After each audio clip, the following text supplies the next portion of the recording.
আমরা বিলে এসছি, বিল তো এটা, দিঘির পাড়ে এসছি মাছ নিতে। যাই মাছ ধরতে এসছে, মাছ নিতে এসছি। আমরা 3 জন এসছি, আমি, দিদি আর আমার বোন। তো আমরা যাই, কি কি মাছ নিই সেটাও তোমাদেরকে দেখাবো। চলো।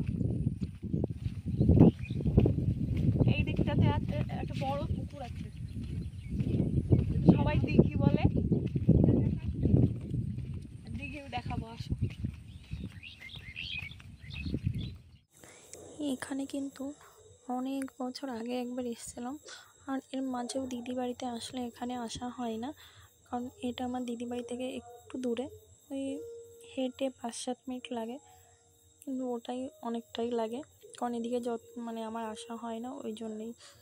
আর এর আগে যখন এসেছিলাম তখন দিদির বিয়ে হয়েছিল প্রথম তখন একবার এসেছিলাম।